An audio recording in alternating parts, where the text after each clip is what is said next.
Though I really do like the texture of it and everything, it sometimes just makes me think, school picture?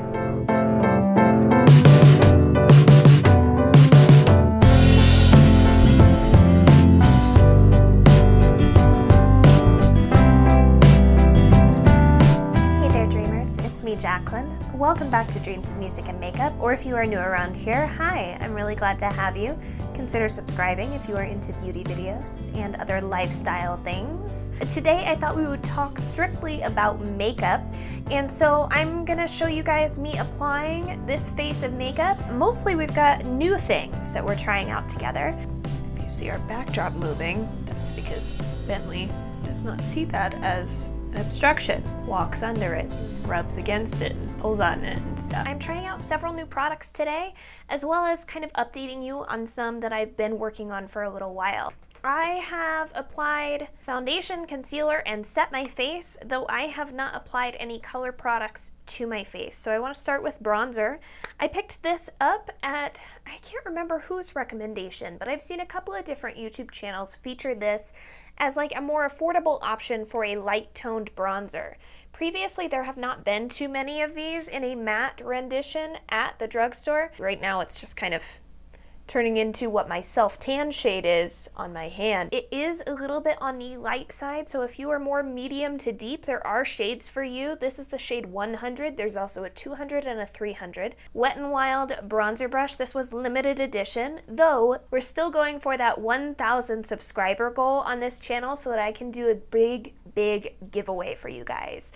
And I have been squirreling stuff away for months. Let's go in with this bronzer on this brush, which is limited edition and sold out everywhere, but if you are our lucky winner for the giveaway, then you will win your very own Wet n Wild bronzer brush.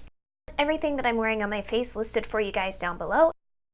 I was gonna swatch it next to it, but with as ineffective as this swatch was, I don't think we're gonna get the ideal background here, but I wanted to swatch and compare it next to a couple of lighter high-end bronzers, just so you guys can get an idea of what it's a dupe for. Looks like this, very similar, a little more neutral. This is a little more yellow. The balm looks like this, so this one's a little bit more red, and this one's a little more yellow. So they're all in that same kind of depth, but they're different undertones.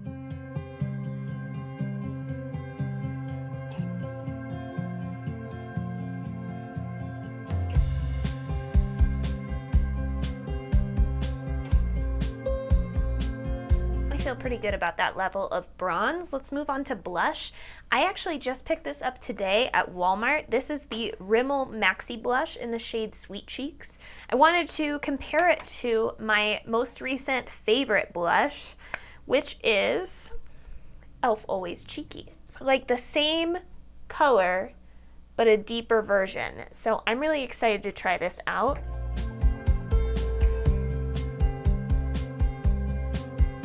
Very pretty. Oh, I see a glitter. Secret to picking up glitter. Scotch tape, but it will also pick up some of your foundation, so have that beauty blender handy. I am going to reach for some highlighter. This is also new. It's very difficult to open as well. Bear with me one moment. This packaging is deceivingly difficult to open, but this is the Wet n Wild Crystal Cavern Collection Mega Glow Highlighter. I would describe this as most similar in consistency to a ColourPop Super Shock highlighter, where it has like that almost creamy, greasy feel. There's just one swipe of that shade. I've really been enjoying this Milani highlight blending brush, but I have not yet used it to try to pick up this highlighter, so we'll see how we do. Looks like it's doing okay. It's kind of hard to pick up these creamy powders. Okay, that did it. I have to kind of wiggle my brush in the pan, but it will pick it up. I'm actually going to top up this highlighter with another one that I talked about. I got a Darcy hair stuck to my lip. This Laura Mercier 01 highlighter I talked about in my Sephora recommendations video. I really enjoy this. This is something that has been a part of my collection for years. It used to be a fully rounded powder, and now you can see just how much it's flattened out. I feel like this is one of those highlighters that I can kind of pile on and blend, and then there's no real way to overdo it, which is good to have for a highlight junkie like myself.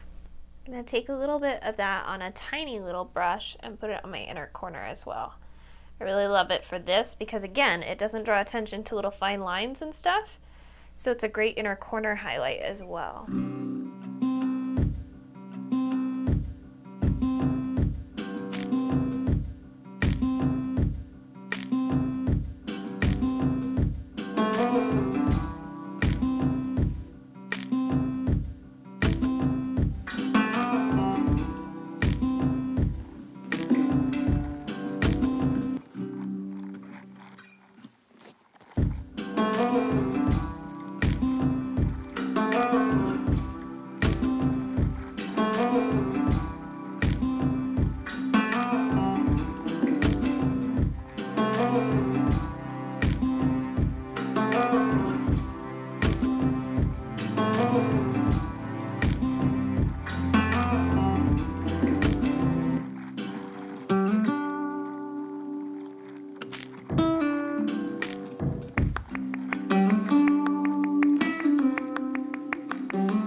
This lip combo, I'm definitely going to be rocking this again. This was the first time I experimented with this and I can't get enough. I played around with the Sweet Talk palette from ColourPop as well today on my eyes.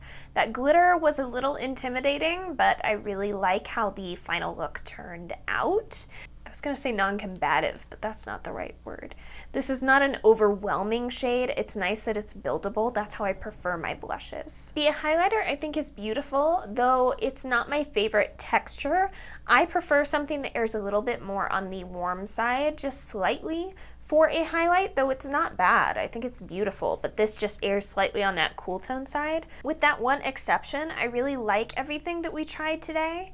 I wanted to talk to you guys briefly about the liquid catsuit eyeshadows from Wet n Wild. I'm wearing the one in Camelback, which is a little bit more of a warm-toned base, I guess I will call it.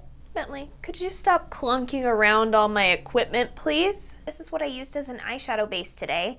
I also have the shade Putty in my hands, which is slightly more cool tone. It's a little bit more gray. Let me just show you guys. I love these as eyeshadow bases. Personally, I'm not someone who endorses the concealer as eye primer method because it is not designed to do the same thing. It is not designed to portray vivid color on skin that moves for hours and hours at a time. But this stuff is designed to be an eyeshadow. This is the one I'm wearing today. This is the more cool toned one. They blend out beautifully. I will literally take this from my lash line to brow bone. This one I take a little bit lighter, obviously. And then I will top like at my brow bone with a lighter matte shade. Bentley, I have a lapel mic on. You're not welcome here. Go lay down. Beautiful eyeshadow bases that really harness that pigment and keep it all day, which is what I really appreciate. These guys are $5 each as well, so it's really inexpensive. The other drugstore eye primers I like, for the record, or the Milani eyeshadow primer, which is a notorious old school favorite.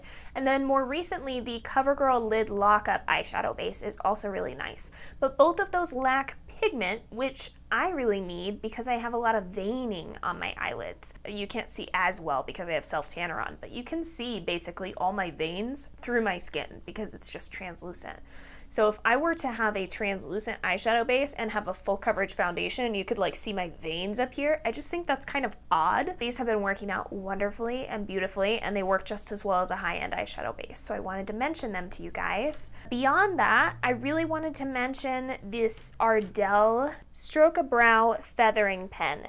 This is again a brush tip because I don't think the felt tip ones work very well. They get caked up with foundation or whatever. This I really like and would compare to the MAC Shape and Shade. Is that what they call the MAC one? I think. I never use the powder, so I don't really mind losing that in this trade-off. But this, I want to say, is like a $5 or $6 pen from the drugstore that I find to be way more cool toned than the option from MAC. Since I have it right here, I might as well swatch it for you. The MAC one, which you can see by comparison, has a lot of red in it. You can see it a lot better in person than you can on camera, unfortunately. You can also see this glitter a lot better in person than you can on camera, but I hope you're enjoying that as well. Oh, I remember now. Let me refocus you real quick. I did 2 different mascaras today. This side is the Covergirl Exhibitionist, and this is the Kiko Milano Extra Volume Sculpt Mascara. I like both of these. Let me know which mascara side you guys prefer down below. I hope you guys have a wonderful one wherever you guys are, day or night. I hope you have, I just said that, wow. Hope you keep dreaming, and I will see you in my next video. Bye.